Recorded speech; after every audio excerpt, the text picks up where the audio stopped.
اعوذ باللہ من الشیطان الرجیم بسم اللہ الرحمن الرحیم۔ عزیز طلبہ و طالبات السلام علیکم۔ امید ہے آپ سب خیریت سے ہوں گے اور اپنے گھروں میں محفوظ ہوں گے۔ آپ یہ کتاب دیکھ رہے ہیں اردو کلاس دہم۔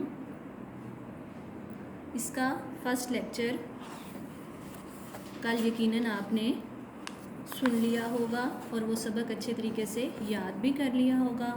آج ہم اس کا دوسرا لیکچر شروع کر رہے ہیں۔ سابقہ لیکچر میں ہم اس کی تعریف، تدریسی مقاصد، شاعر اور ان کی حیات زندگی سے متعلق اور پہلے 3 اشعار کی تشریح کو سیکھا تھا اور اس کے ساتھ الفاظ معنی بھی کیے تھے۔ آج ہم شعر نمبر 4 یہ پڑھیں گے، اس کے ساتھ مشکل الفاظ کے معنی اور تشریح کو سیکھیں گے۔ آپ نے اپنی کتابوں کو کھول لیا ہے، اگر نہیں کھولا تو کھول لیں اور اسی طرح سے میری طرح اپنے ہاتھ میں ایک پینسل پکڑ لیں کہ جہاں جہاں کوئی مشکل الفاظ کا معنی آپ کو نظر آئے گا، کوئی آپ کے لیے نیا لفظ ہوگا تو آپ اس کے اوپر اس کا معنی لکھ دیجئے گا۔ ٹھیک ہے؟ تیار ہیں بچوں آپ لوگ؟ چلیں شروع کرتے ہیں۔ شعر نمبر 4 ہے: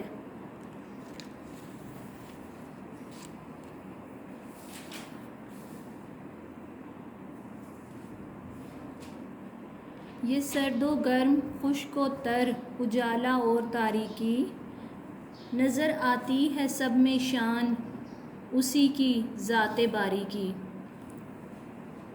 یہاں پہ جو نئے مشکل الفاظ نظر آ رہے ہیں وہ دیکھیں۔ سرد و گرم، یہاں پہ اس سے مراد دنیا کے نشیب و فراز ہیں۔ اجالا اور تاریکی آپ کو پتہ ہی ہے کہ روشنی اور اندھیرے کی بات ہے۔ ذات باری، اللہ تعالیٰ کی ذات۔ اس کا مفہوم یہ ہے کہ موسموں کے تغیر و تبدل، روشنی اور اندھیرے، خشکی اور تری میں اللہ کی شان نظر آتی ہے۔ حفیظ جلندھری اردو کے بلند پایہ نظم گو شاعر تھے۔ ان کا حمدیہ کلام عشق حقیقی سے لبریز ہے۔ زیر تشریح شعر میں وہ خدائے بزرگ و برتر کے حضور ہم سرا ہو کر کہتے ہیں کہ کائنات کی ہر شے میں اللہ کا جلوہ نظر آتا ہے۔ سردی، گرمی، بہار، خزاں، ہر خشک اور گیلی چیز، روشنی اور اندھیرے میں اسی کی نشانیاں دکھائی دیتی ہیں۔ انسان اگر اللہ تعالیٰ کی ذات کے بارے میں جاننا چاہے تو کائنات کی ہر چیز اس ذات کے بارے میں آگاہی دے گی۔ اللہ نے مختلف موسم بنائے جو بدل بدل کر آتے اور جاتے ہیں، اسی طرح گردش لیل و نہار بھی اسی کے تصرف میں ہے۔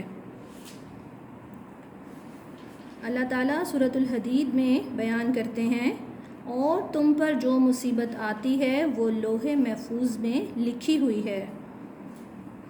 اللہ تعالیٰ تنگی و کشادگی سے اپنے بندوں کی آزمائش کرتا ہے، کبھی دکھ دے کر، کبھی خوشی دے کر، کبھی اولاد کی اور کبھی دولت کی کمی اور بیشی سے، تاکہ انسان پورا اترے اور اخروی نجات حاصل کرے۔ یوں ان سب میں اللہ کی قدرت دکھائی دیتی ہے۔ شعر نمبر 5 ہے: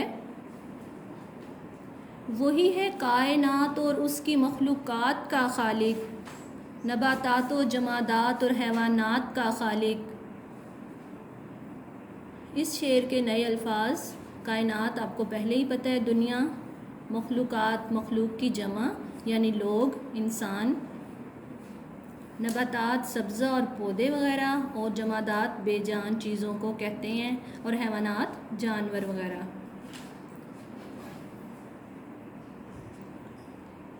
کائنات اور اس کی مخلوقات، پودے، درخت، معدنیات اور حیوانات، سب کا خالق اللہ تعالیٰ ہے۔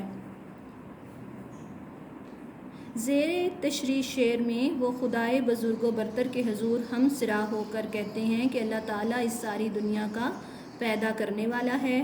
اس دنیا کی تمام مخلوقات بھی اسی نے پیدا کی ہیں، وہ سب کا خالق و مالک ہے، کائنات کے تمام اختیارات اسی کے ہاتھ میں ہیں۔ اور سورۃ الحجر میں ارشاد ہے، یقیناً تمہارا رب سب کا خالق ہے۔ شاعر یہ کہتا ہے کہ اللہ سب کا خالق ہے، وہ ہر چیز جاندار ہو یا بے جان، پہاڑ ہوں یا دریا، پودے ہوں یا درخت اور چرند پرند، اللہ تعالیٰ سب کو پیدا کرنے والا ہے۔ کائنات کی تخلیق کے بعد انواع و اقسام کی مخلوقات کی تخلیق ہوئی اور پھر اشرف المخلوقات انسان کی، جسے اللہ نے کھنکھناتی مٹی سے پیدا فرمایا۔ انواع و اقسام کے پھلدار اور پھولدار پودے، سایہ دار درخت اور طرح طرح کے جانور، جن میں بعض سے گوشت اور دودھ حاصل ہوتا ہے اور بعض سے ہم کام لیتے ہیں۔ پہاڑ اور وادیاں جو اپنی خوبیاں انسانوں پر عیاں کیے ہوئے ہیں، اللہ کی تخلیق ہیں۔ اور بقول شاعر مشرق علامہ اقبال کے، پالتا ہے بیج کو مٹی کی تاریکی میں کون دریاؤں کی موجوں سے اٹھاتا ہے سحاب، کس نے بھر دی موتیوں سے خوشۂ گندم کی جیب، موسموں کو کس نے سکھلائی یہ خوئے انقلاب۔ شعر نمبر 6۔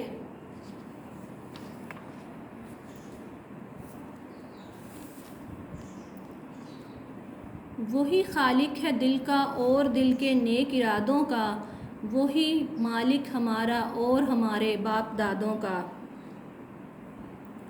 اس شعر میں حفیظ جالندھری کہہ رہے ہیں کہ اللہ تعالیٰ ہمارے ہر ارادے سے واقف ہے، ہمارے دلوں میں جو خیال پیدا ہوتا ہے وہ اللہ تعالیٰ کی مرضی سے ہی پیدا ہوتا ہے۔ قرآن مجید میں ارشاد ہے، اور خوب جان لو کہ اللہ آدمی اور اس کے دل کے درمیان حائل ہو جاتا ہے۔ شاعر کہتا ہے کہ اگر ہم دل میں کسی نیک کام کا ارادہ کریں تو جان لینا چاہیے کہ اس نیک کام کی تحریک اللہ ہی کی جانب سے ہے۔ اللہ کی قدرت اور علم نے انسان کو اندر اور باہر سے گھیر رکھا ہے۔ اللہ تعالیٰ نہ صرف ہمارا مالک ہے بلکہ ہمارے آباء و اجداد اور بزرگ بھی اسی کے بندے تھے۔ اللہ کی حاکمیت ازل سے ہے اور ابد تک قائم رہے گی۔